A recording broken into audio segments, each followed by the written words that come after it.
मसीह में प्यारे भाई और बहनों, आज इस सुबह के समय पर प्रभु का वचन के साथ आप तक पहुंचने के लिए प्रभु ने मदद किया। मैं प्रभु का धन्यवाद देने के लिए चाहता हूं। पिछले दिनों में प्रभु ने हम सबको संभाल कर रखा, हमारी सबकी ज़रूरतों को परमेश्वर ने पूरा किया। मैं विश्वास करता हूं कि आप अपनी अपनी जगह पर खुशी से होंगे। प्रभु आपको सुरक्षित रखे और खुशी में और तसल्ली में रखें। आज सुबह के समय पर आपके बीच में एक वचन मैं लेकर आने के लिए चाहता हूं। आज सुबह में जब मैं प्रभु का वचन पढ़ रहा था, विलाप गीत की किताब बुक ऑफ लेमेंटेशन 4 अध्याय में पढ़ रहा था। उसके अंदर हम देखते हैं, उसके 4 के 4 पढ़ते समय पर प्रभु ने मेरे अंदर एक बोझ डाला है बच्चे और जवानों के बीच में बात करने के लिए। इसलिए चर्च, बच्चे और जवान और चर्च, चिल्ड्रन एंड यूथ, इस विषय के ऊपर थोड़ी बातें मैं आपके बीच में रखने के लिए चाहता हूं। मैं हिंदी में विलाप गीत 4 के 4 पढ़कर सुनाना चाहता हूं। दूध पीते बच्चों की जीभ प्यास के मारे तालू में चिपट गई है। बाल बच्चे रोटी मांगते हैं परंतु कोई उनको नहीं देता। प्रभु इस वचन पढ़ के इसके अनुसार सेवा करने के लिए मुझ पास्टर जैसे व्यक्तियों को मदद करें। मेरी प्रार्थना आज सुबह के समय पर हम सब माता पिता और समाज के अंदर के बुजुर्ग, कलीसिया के पासबान और अगुओं से है। यिर्मयाह नबी को हम जानते हैं कि आंसुओं का नबी के रीति से हम जानते हैं, और book of lamentation is known for a weeping profit. और विलाप गीत की पुस्तक को यिर्मयाह नबी इस्राएल के अवस्था को देखते हुए रोने के लिए हम देखते हैं यहां पर। यानी विलाप गीत की पुस्तक यिर्मयाह जब लिखता है, यिर्मयाह की विलाप को, लेमेंटेशन को हम देखते हैं। जब लेमेंटेशन यानी विलाप जब कहते हैं, इसका मतलब क्या है? ग्रीफ, सोरो, एक्सट्रीम सैडनेस इत्यादि बातों को हम देखते हैं। दुख होना, दिल के अंदर बहुत बड़ी परेशानी से भरा हुआ एक अवस्था को दिखाता है।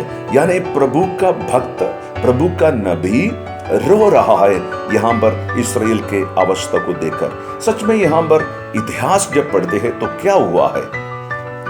बाबिलोनियंस इस्राएल के ऊपर अटैक किया है। द सिटी ऑफ डेविड को डिस्ट्रॉय किया गया। जेरूशलेम जो शांति का नगर जाना जाता है, उसको कंप्लीटली खत्म किया गया है। बहनें, बच्चे, बुजुर्ग का परवाह किए बिना इन लोगों ने इस्राएल के ऊपर हमला करके सबको खत्म किया। इस समय पर जब ये लिख रहे हैं, यिर्मयाह इस समय पर रो रहे हैं। इसका कारण क्या है? खास तौर पे वो बच्चे और जवानों के लिए रोता है। तो कारण इतिहास के अनुसार यह है कि बाबिलोन से इस्राएल के दुश्मन लोग आया और इस्राएल के ऊपर हमला किया। इनकी माता पिता, बड़े बच्चों, बड़े लोगों को खत्म किया गया है। तो इसलिए अब बच्चे क्या करते हैं? पानी मांगते हैं। जवान क्या कर रहे हैं? रोटी मांग रहे हैं। लेकिन कोई सुनने वाले है नहीं है, कोई उनका मदद करने वाला है नहीं है बोलकर यहां पर यिर्मयाह रो रहा है। और इस्राएल के ऊपर इस प्रकार से हमला करने के लिए प्रभु ने क्यों अनुमति दिया है? Why God has permitted such kind of destruction by the Babylonians?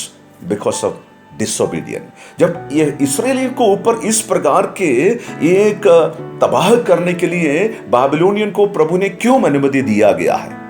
हमारा परमेश्वर एक सहिष्णुता रखने वाला परमेश्वर है, सब्र रखने वाला परमेश्वर है। परमेश्वर ने क्या किया है? सब्र रखने वाला परमेश्वर बार बार वार्निंग देने के बावजूद फिर भी इस्राएली लोग अनाज्ञाकारी रहा। डिसोबीडियंस रहने के कारण प्रभु ने बाबिलोन को हुक्म दिया है, इनको सबक सिखाए जाए। और इस समय पर नगर के गलियों में क्या दिखते हैं? बच्चे मारे मारे घूमते हैं, जवान मारे मारे घूमते हैं। और बच्चे क्या करते हैं? बच्चे प्यासे हैं और जवान भूखे हैं, और पानी मांगते समय पर, रोटी मांगते समय पर कोई देने वाला है नहीं है। मैं आज के संदर्भ में इसको लेकर आने के लिए चाहता हूं। मेरे और आपके कलीसिया में, मेरे और आपके समाज में, मैं भी एक स्थानीय मंडली का पासवान भी हूं, तो मेरे चर्च में पहले पीढ़ी का लोग करीबन करीबन ठीक है, दूसरे पीढ़ी के लोग कुछ पढ़े लिखे हैं, लेकिन कोई 60% लोग प्रभु के रास्ते पर चलने वाले हैं, वचन पढ़ने वाले हैं, गीत गाने वाले हैं, आराधना में लगातार जाने वाले हैं। और तीसरी और चौथे पीढ़ी के लोग, खासतौर पे जवान और बच्चे, शायद इनको कम रुचि है। ये सेलिब्रेशन के समय पर आते हैं, क्रिसमस ईस्टर के समय पर चर्च में आते हैं, यूथ कैंप में चर्च में आते हैं। हम हमारे चर्च के कॉन्टेक्स्ट में यदि बात करें, संदर्भ में यदि बात करें, बेरशेबा चर्च ऑफ गॉड का यूथ मीटिंग, यूथ कैंप में आ जाते हैं, समर कैंप में आ जाते हैं, बीसीएम बीवाईएम का कैंप में आ जाते हैं बुलाने पर। लेकिन ऐसे इनको मोटिवेट करने के लिए प्रभु ने एक बोझ मेरे अंदर दिया है, ताकि बच्चे पानी मांगते हैं, वो प्यासे हैं, और जवान रोटी मांगते हैं क्योंकि वो भूखे हैं। बाइबल की नया नियम जब पढ़ते समय पर पहला यूहन्ना की पुस्तक 2 अध्याय उसका 12, 13, 14 आयत जब पढ़ते हैं, 1 जॉन चैप्टर 2 12, 13 एंड 14 जब हम पढ़ते हैं, यूहन्ना यहां पर कलीसिया को इस 3 अलग प्रकार से देखा जाता है। सबसे पहले लिटिल चिल्ड्रन यानी बालक, यंग मैन यानी जवान, फादर्स यानी पिता यानी परिपक्व matured Christian. Little children, young man and fathers, इन तीनों को 3 कैटेगरी में डालकर यूहन्ना यहां पर बात करते हैं। मुझे और आपको मालूम है, उसके पहला यूहन्ना 2 अध्याय उसका 15, 16, 17 में हम पढ़ते समय पर जवानों के ऊपर किस प्रकार के अटैक आता है, बच्चों के ऊपर किस प्रकार के अटैक आता है, यह भी लिखा हुआ है। शरीर की अभिलाषा, आंखों की अभिलाषा और जीविका का घमंड आकर इनको अटैक कर सकती है। सुनिए पासवानों, माता पिता हो, मेरा और आपका फर्ज क्या है? कलीसिया में शुक्रवार की फास्टिंग पर चलाया, कैंप चलाया, और बच्चों के लिए प्रोग्राम चलाया, सेलिब्रेशन रखा, और संडे की सर्विस चलाया, बस काम हो गया करके हम मत समझिए। मुझे मालूम है आजकल के संदर्भ में अलग अलग प्रकार के कैटेगराइजेशन कर दिया है, सेवकाई को बांट दिया गया है, और हिसाब से, यानी बुजुर्ग लोगों के लिए, बहनों के लिए, बच्चों के लिए, जवानों के लिए, ये सब ठीक है। लेकिन कलीसिया एज ए होल, हमारी रिस्पॉन्सिबिलिटी वहां खत्म नहीं होती है। मैं और आप किसी को ये सेवकाई दे दिया है और हमें लगता है सब कुछ ठीक ठाक से चल रहे हैं। मैं आपके और मेरे बीच में 4 सजेशन यानी सुझाव को रखने के लिए चाहता हूं, इन बातों के ऊपर एड्रेस करने के लिए। सबसे पहली मेरी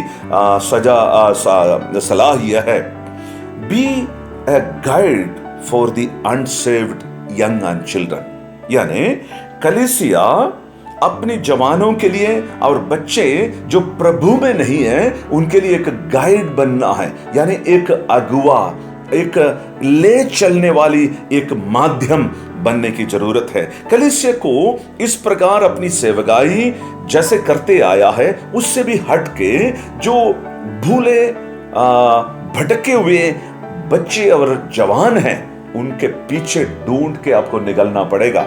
सबसे पहले बी ए गाइड, उनके लिए एक अगुवा कलीसिया को बनने की जरूरत है। नंबर 2, हमारी चर्च के अंदर की जो संदेश है, सरमन है, हम कौन कौन सी विषय के ऊपर एड्रेस करते हैं।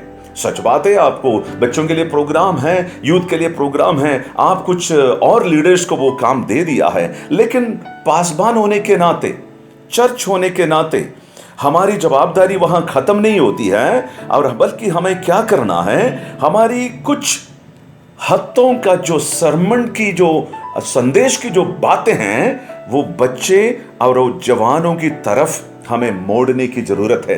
Address the youth and children issues, उनकी समस्याओं को समझने की जरूरत है। क्या क्या समस्या में से होकर वो गुजर रहे हैं। जैसे मैंने बोला है, शरीर की अभिलाषा उनमें है, आंखों की अभिलाषा उनमें है, और जीविका का घमंड उनको इस समय पर हंटिंग करते रहते हैं, उनको शिकार करते रहते हैं। ऐसे समय पर हम क्या करना, उनकी इश्यू को जानने की जरूरत है, उनको इश्यू को जानते हुए संदेश को तैयार करने की जरूरत है। तीसरी बात है, बच्चे और जवान को ज्यादा काउंसलिंग की जरूरत है। काउंसलिंग कैसे किया जाए? आप ऐसे पास्टर उनको बुलाए, पर्सनली हर बच्चे के बारे में पूछताछ करें, कम से कम महीने में एक बार। शायद मुश्किल होगा, लेकिन कम से कम महीने में एक बार हमें करने की जरूरत है। चौथी बात है, उनके लिए मेरी सजेशन है, बच्चे और जवानों को ज्यादा पार्टिसिपेशन दे दे।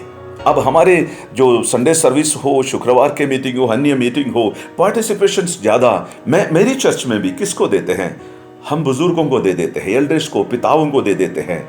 लेकिन सजेशन यहां पर रखने के लिए चाहते हैं, बच्चे और जवानों को आपके खोयर बनाए, खोयर के अंदर अपॉर्चुनिटी दिया जाए, और अन्य बातों में आप अपनी संदर्भ के अनुसार ढूंढ निकाले। तो नया नियम के अंदर बालक, जवान, पिता, ये तीन कैटेगरी जब किया गया है, कलीसिया के अंदर इन तीनों को एड्रेस करना है, जैसे यूहन्ना ने किया है, हमें करने की जरूरत है। करके क्या करना है? कलीसिया को गाइड बनना है, यूथ की समस्याओं को समझने की जरूरत है, और यूथ के लिए अलग प्रकार की काउंसलिंग काउंटर, और बच्चों के लिए अलग प्रकार की काउंसलिंग काउंटर खोलने की जरूरत है। हमें मालूम है काफी बच्चे सोशल मीडिया से एडिक्शन पाए हुए बच्चे हैं, काफी बच्चे इस प्रकार के एडिक्शन में चल रहे हैं, नशे हो गया है बच्चों को। खास तौर पे इस प्रकार की जो संदर्भ अभी दुनिया में जो चल रही है, इसी के अनुसार भी तो बच्चों के साथ एक पर्सनल रिलेशनशिप मेंटेन करने के लिए कलीसिया और कलीसिया का अगुवे से मैं आह्वान करने के लिए चाहता हूं। और जैसे यिर्मयाह नबी ने कलीसिया का या इस्राएल का बच्चे और जवानों के लिए रो रहा है। Jeremiah the prophet is weeping for the children, little children and young people, especially सब कोई भी उनके लिए वो पानी मांग रहे हैं, अपनी जरूरत बोल रहे हैं, लेकिन पहुंचाने वाले कोई भी नहीं है। वो रोटी मांग रहे हैं, लेकिन उनको देने वाले कोई नहीं है। हमारी अवस्था भी कुछ ऐसे है आजकल के दुनिया में। उनकी समस्याओं को देखते हुए उनका परे न रखें, दूर ना रखें, पास लेकर आए, कलीसिया के अंदर लेकर आए।